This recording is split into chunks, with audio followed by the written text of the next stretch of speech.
is up, you guys? So in this video, I'm a little sick today, so I kind of wanted to do a longer video today, but this one is kind of a simple trick that I think is well known in particular genres like dubstep and things like that. It's kind of what I call the sub bass trick.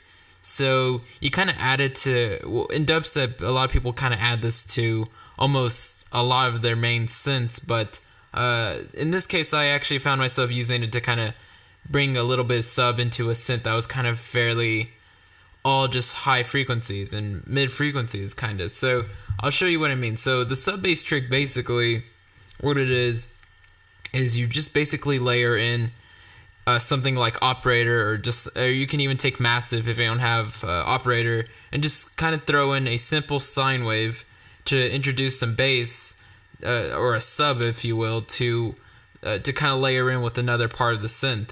So basically what we do with the sine wave is we just add a pitch envelope. So that's kind of why operator is ideal for this kind of thing. So basically right here, what you'll see is this is what I set the ratio to 0.5. Again, you can also use FM 8 if you want. You can see where the volume's at. And let's go back to this oscillator right here. You can see I brought the envelope back a little bit. I kind of want to push it forward a bit, so kind of around 1 millisecond. You can see that this is a sine wave right here, and that's basically all the settings that you have to set. And then we just go down here to pitch envelope. We just turn it on. I like to put around 25 to 30%, a little bit spread, and I like to bring up the attack a little bit, so it kind of looked a little bit more like this, and I just brought it up like this. So if we hear this by itself, there we go.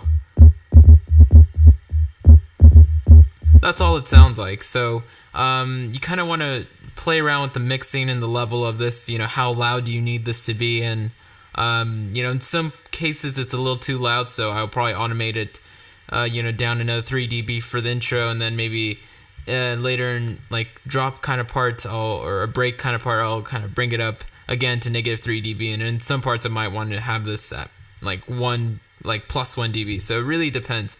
So yeah, that's basically the settings I set for this, and this is what the top layer sounds like if you're curious. So you'll hear that it lacks a lot of bass despite it being a really cool razor patch, which I'll show you guys how to make because I know you guys might want to know as well.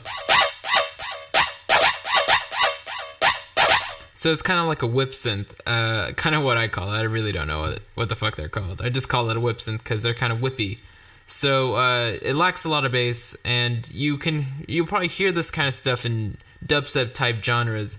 So definitely I was thinking like a dubstep bro at the time. So I added in that sine wave.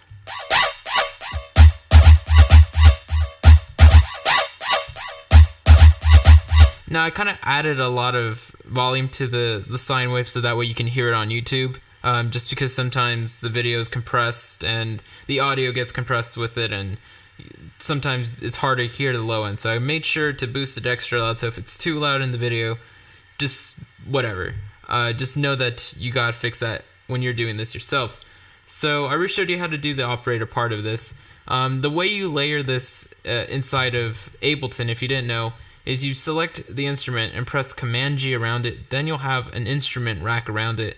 And then you want to click and show and hide, no, not this, show the chains list. So once you see the chains list, you can basically just drag in from instruments an operator and just drop it in there. And then you can just go ahead and tweak it, and then this is your volume. And there's a lot of different things you can do with this, but that's kind of the basics of it all. So let's go into Razor now. So Razor to me is the ideal synth for these kind of whip synths, just because of this mixed pitch bend oscillator. So this sounds so cool just by itself. It doesn't even need anything else.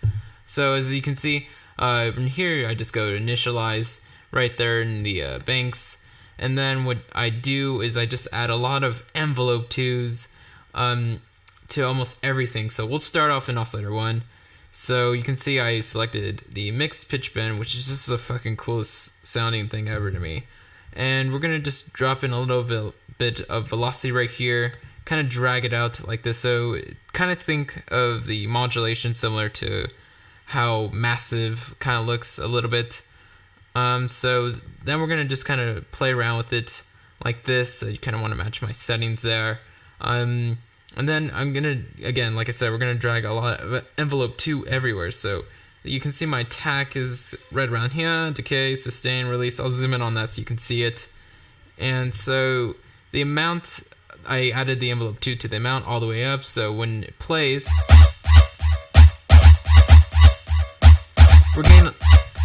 at that point we're getting a lot of modulation, and it's really kind of what makes these synths have their fast character. So then we're just gonna leave it at that. There's low pass on this, just the default filter, and I just kind of moved around the settings. So I just brought up a little bit of decay here.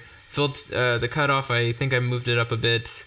I added a little bit of envelope 2, not really to make big changes, but just to, again, kind of furthermore modulate the filter and kind of give it more motion. So that's kind of why I do those little things. And then I did that again on the boost here, so you can kind of see where that is. I'll zoom in on that as well. I brought the width up. The slope is up all the way, and then envelope 2 is kind of working it down. So when I play this, you can see a little bit of it. And then let's see, I added one of my favorite little effects in this. So I think the effects are really amazing in this synth.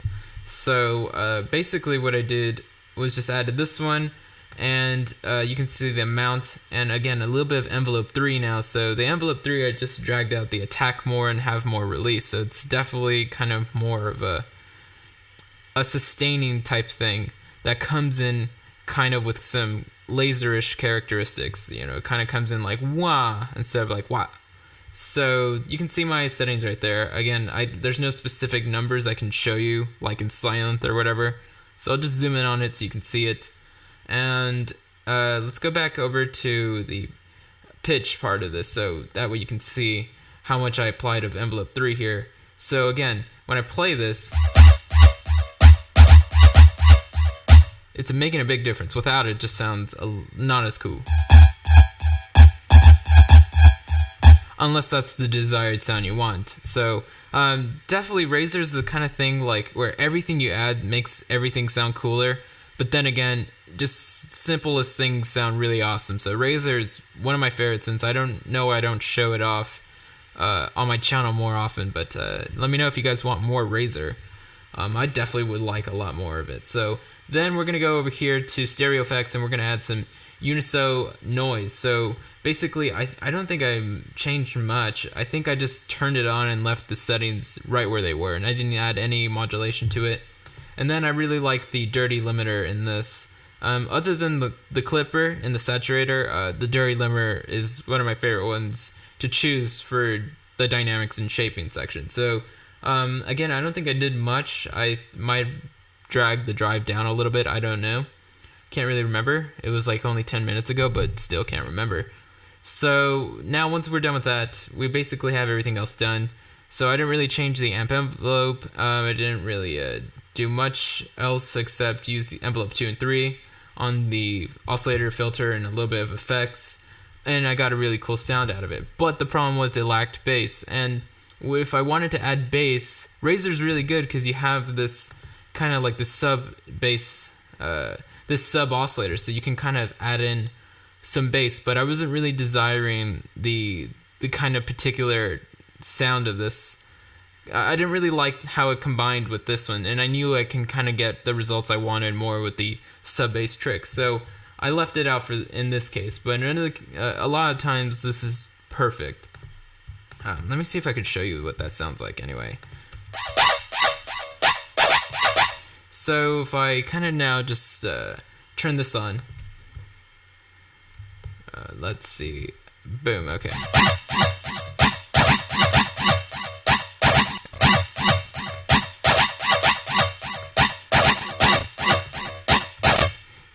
You kind of see what I'm saying. It sounds cool, but it sounds just a little bit like it's muddying up the overall sound. So I turned that off and just went back to adding a nice clean sine wave.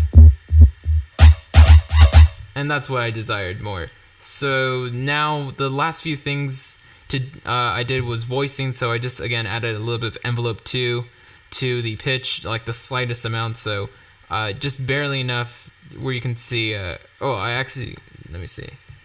So the pitch right here is kind of slightly where you can see this little blue line, and then the envelope 2 is just kind of playing around with that overall pitch.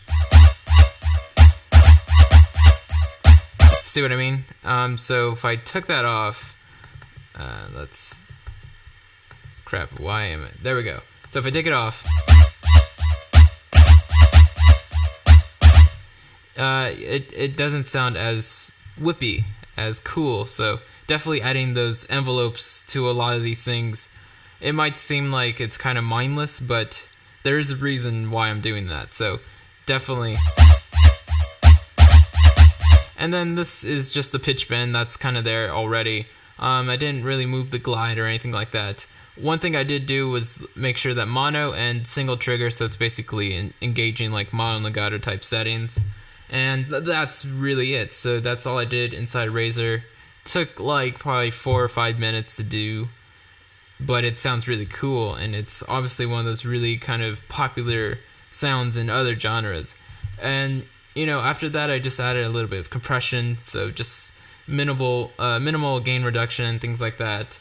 A little bit of side chain, so as you can see there. So those are my settings if you want to check that out. And then I added simple delay because I wanted the sound to be wider, but I didn't really want to do mid-side or reverb type of things to make it wider. So there's a very common trick to just delay the left and right side from each other slightly at a very small amount on the milliseconds, and that basically one side's playing slightly after the other, and it makes it seem much wider. So it's a very commonly used widening effect.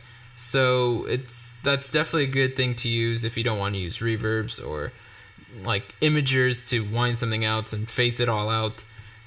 So this is basically what Dimension Expander is, by the way. Dimension Expander is basically just doing what I'm doing right here. So the way to do this in Ableton is just drag on a simple delay, turn off the link, engage these to time, no feedback, and just set one to like 1 millisecond, the other to like 15 or 12 milliseconds. You can honestly play around with the times. Just don't go further than 30 milliseconds, because then that becomes an obvious delay. And right here at this level, it's more of a, it's just so subtle that it works to make it seem wider. And then you just bring up the dry wet all the way. So without it, and then with it. So it made it a lot wider, and it again, very simple settings. So hopefully you guys like the sub bass trick. It's not really common in house or kind of like, I guess I want to say progressive type genres, but this is definitely something you see a lot in like the dubstep and heavy bass genres. So hopefully you guys like this, and hopefully you guys like that whip synth and want more Razor. So thanks guys for watching, and lates.